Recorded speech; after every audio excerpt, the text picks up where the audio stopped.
Bienvenue tout le monde à Alpha 42. Mon nom est Patrick Archambault-Actarus, j'espère que vous allez bien. Nouvelle capsule, aujourd'hui on parle du Great Gatsby. Et bien entendu, pour en parler, la reine des films quétaines. C'est pas quétaine! Hey, wow, 2 secondes là! On C'est parle pas de quétaine. Baz Luhrmann là! C'est pas quétaine! Moulin Rouge, c'est super bon! Mademoiselle Audrey Burel. Oui, c'est moi, C'est Audrey. pour- c'est C'est pour- super bon! C'est pour, ok? c'est pour ça que je t'aime. C'est juste parce que t'es la seule qui va avoir le courage. De dire qu'elle aime Twilight, qu'elle aime les hosties de films pas bons comme ça, qui sont bons. J'avais aimé Moulin Rouge et Roméo et Juliette à l'époque. Avec le beau Leonardo. Et Baz Luhrmann a, à part Australia, a toujours un don pour amener ce genre de film-là. On va en reparler plus tard. Mais c'est la réunion après au moins environ 18 ans d'absence entre Leonardo DiCaprio et Baz Luhrmann. Vas-y, ma chère, vas-y avec l'histoire. Donc, c'est The Great Gatsby. Avant, il faut savoir que c'est une adaptation d'un roman publié en 1925 par Scott Fitzgerald, qui est un Australo-américain. Et c'est un remake de 40 ans, justement, qui a été fait avec Mia Farrow puis un autre acteur. Malheureusement, désolé, Mia Farrow vient pas me battre dans mon sommeil parce que je me rappelle pas l'autre acteur avec qui je jouais il y a 40 ans. Déjà que j'aime pas Mia Farrow. Bon, donc c'est justement réalisé et scénario de Baz Luhrmann. Les acteurs principaux sont mon très beau Leonardo DiCaprio. Je t'aime, Leonardo. Il joue Jay Gatsby. Ah, je t'aime, Leonardo. Tobey Maguire, j'ai de l'air un peu feluette, qui joue Nick Carraway. Et Carrie Migren, une jeune actrice dont je me rappelle pas tout va bien, qui joue Daisy Buchanan. C'est pas mal les 3 personnages que tu vois le plus. Là. Juste pour vous placer, Carey Mulligan, ceux qui la connaissent pas, elle a joué dans Drive. Et dans Wall Street 2, elle faisait la fille de Michael Douglas. Ah oui, c'est vrai, t'as raison. Dans les walls, là. Donc, jusque-là, c'est correct, vous avez les 3 personnages principaux. C'est un film d'un bon 2 heures, fait qu'accrochez-vous. Donc, Nick Carraway, qui est Tobey Maguire ou ex-Spider-Man, ça fait un bout qu'on l'avait pas au cinéma, lui, en tout cas. Rencontre, c'est un jeune homme dans la trentaine qui quitte sa région pour aller travailler en finance à New York, oui, normal. Il emménage à côté d'un gars qui sait pas c'est qui. Mais, écoute, il sait pas. Le gars, là, il a l'air d'avoir du cash, mais du cash. Puis, tout est merveilleux autour de lui. Puis, c'est Jay Gatsby. Puis, il raconte une histoire que, mon Dieu, ses parents sont morts dans un naufrage de bateau, qui était décoré durant la guerre et que c'est un survivant et qu'il a de l'argent, puis qu'il a hérité d'une fortune, puis qu'il était décoré genre de 5 médailles de pays différents durant la Deuxième Guerre ou la Première, je me rappelle plus. Et ils commencent à se fréquenter comme amis, puis ils vont dans des somptueuses réceptions, des affaires de plus en plus importantes, jusqu'à temps que Nick commence à se demander s'il est vraiment ce qu'il dit. Et jusqu'à temps que le rideau tombe. Tan, tan, tan. Jay Gatsby tombe amoureux d'une femme mariée. Et voilà, c'est l'histoire. C'est pas mal l'histoire, là, tu sais. Il faut pas que tu tombes amoureux d'une femme mariée dans le temps. C'est parce que je pense à la Première Guerre, fait que ça a plus d'allure. Surtout avec les tenues style années 20, fait que ça a bien d'allure. Moi, je connais bien, on s'entend là. J'aime bien Baz Luhrmann. Faisait longtemps qu'on entendait son nouveau film après le navet que fut Australia. Oui. Et j'aimais bien Moulin Rouge et Roméo et Juliette parce qu'il nous amenait une nouvelle façon de faire du cinéma et plusieurs le mettaient dans la même lignée que Quentin Tarantino.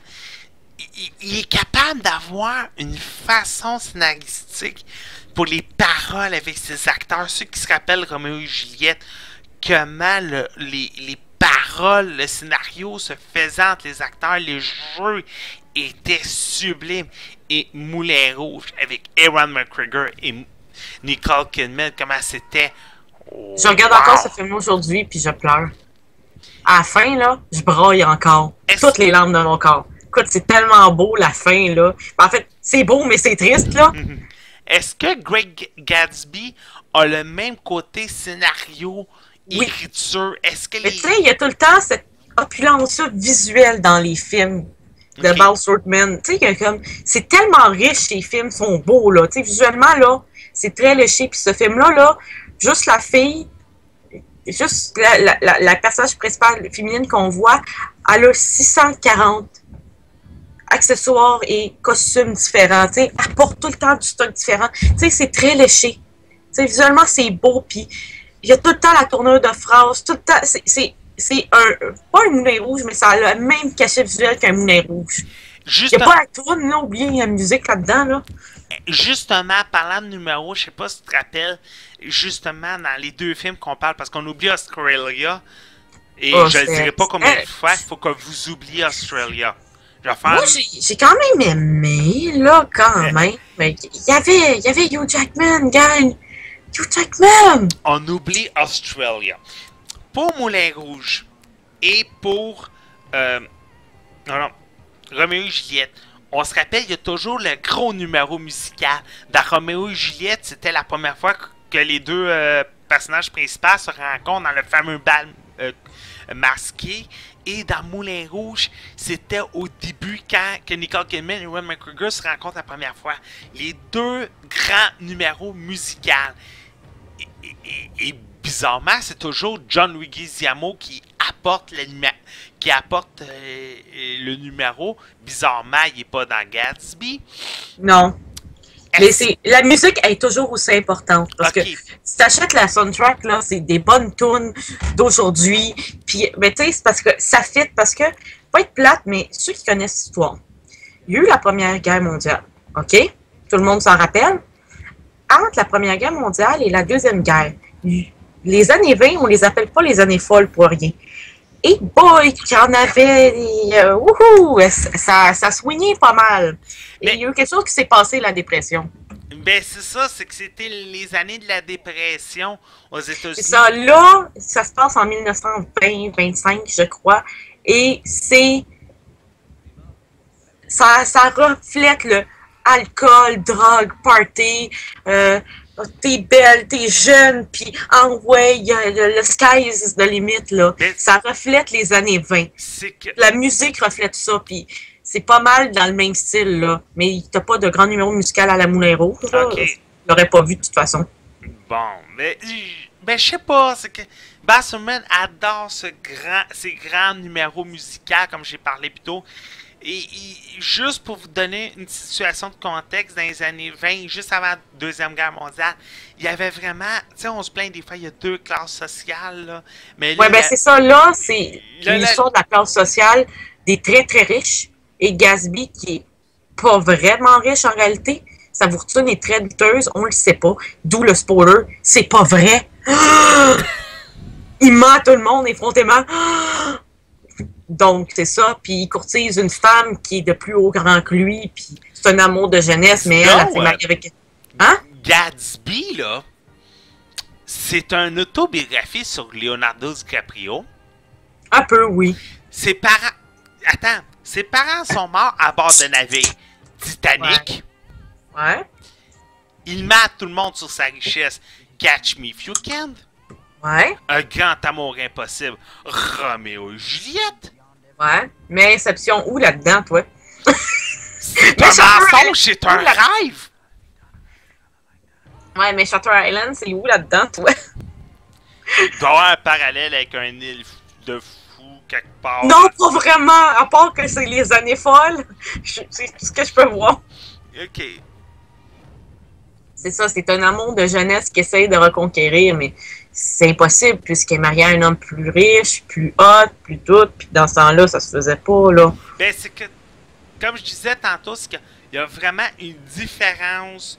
Les pauvres devaient s'alimenter avec Et c'était à cette époque-là, ça a été inventé, des coupons rabais. On envoyait des coupons par la poste. Voilà, tu as le droit à 5 soupes, 5 desserts, 5 pains pendant ta semaine, puis mange-les, là. Puis les En riches... passant, je me rappelle du nom de l'autre acteur du premier film, 74, c'est Robert Redford. Je suis désolée, je m'en rappelais plus. Merci. Ça m'écœurait de pas le savoir. Alors, c'est ça. Alors, des années 20, il y avait vraiment cette différence dans les classes sociales-là. Les pauvres mangeaient des coupons rabais et les riches mangeaient à la pelletée comme qu'ils voulaient. Alors, voilà. Oui. On le voit aussi dans Titanic, parce que ça se passe peut-être 10 ans avant le film, mais c'est pareil, la même affaire. Si vous vous rappelez, dans Titanic, c'était les premières classes que, mon Dieu, c'est l'opulence. Ils mangent du caviar, ils boivent quasiment du vin à cuillère, du champagne à petite cuillère, là, mais en bas, là, ils dorment avec les rats, pas mal. Est-ce que tu l'as aimé? C'est-tu un bon film de Baz Luhrmann? C'est un excellent film. C'est un excellent film? Oh oui, c'est un excellent film. Après sa première semaine au box-office, il est deuxième après Iron Man. Fait que ça a fait un bon box-office, mais c'est un excellent film. C'est un bon film d'été. C'est un bon film que tu peux voir avec ta blonde. Elle va aimer ça. Mais c'est un film qui est de filles. Il faut dire que je suis pas surpris pour les recettes au box-office. Il faut quand même dire, Leonardo DiCaprio, malgré qu'on le déteste et que c'est une farce à fesser dedans, il a tout le temps... Attends, laisse-moi continuer parce que les gars, on le déteste, ce gars-là. Je marierai avec. Il a toujours le don de jouer dans des très bons films, dans des bons scénarios. Et ça regarde juste ces films notables, là, il y en a en crème, là. Et ça faisait longtemps qu'on attendait un film avec Baz Luhrmann. Et juste une anecdote, les deux acteurs principaux ont un lien en commun. Spider-Man. Ah ouais, il a joué dans Spider-Man, Leonardo DiCaprio, je me rappelle pas. Leonardo DiCaprio devait faire Spider-Man dans l'adaptation de James Cameron. Mais pourquoi il a pas fait Spider-Man? Ça a été tellement mieux que l'autre, Toby, je sais plus trop quoi. Monsieur, j'ai l'air tellement gay que ça n'a pas d'allure. Il devait le faire dans l'adaptation de James Cameron dans les années 90 avec Dan Aykroyd dans le rôle du Dr. Octopus. Finalement, c'est bien qu'il ne l'ait pas fait dans les années 90. Les années 90 sont pas vraiment reconnues pour être des bonnes années en tant que... Ben, je sais pas, mais c'est des films de super-héros. Je tiens à vous rappeler Mortal Kombat, à quel point c'est cheesy et que ça a mal vieilli. Il y a beaucoup de films qui ont mal vieilli dans les années 90, hein? Faites juste chercher Fantastic Four, Captain America, 90s movie. Oh man, oui! Et Fantastic Four est gratuit sur YouTube, fait que ça va tout vous aider. Hey, ça finit pour Gatsby? C'est un bon film, allez le voir. Mon nom est Patrick Archambault-Actarus, vous pouvez me retrouver partout sur les internets avec ce nom. J'étais accompagné de mademoiselle Audrey Burel. Oui, qu'on peut retrouver sur Twitter en juin 29 ou sur le PSN Network en juin 29. Je me rappelle plus de celui-là de Xbox parce que j'y vais jamais. Et il faut en trouver sur Audrey Burel sur Facebook, voir que je poste rien comme d'habitude. Je vous invite à aller visiter l'alpha42.net, autant sur Twitter, sur Facebook, et le site des nouveaux collaborateurs se joignent à l'équipe. Venez nous visiter à tous les jours, nouvelles, critiques et des chroniques comme celle-ci. Sur ce, on se laisse et à la prochaine. Bye.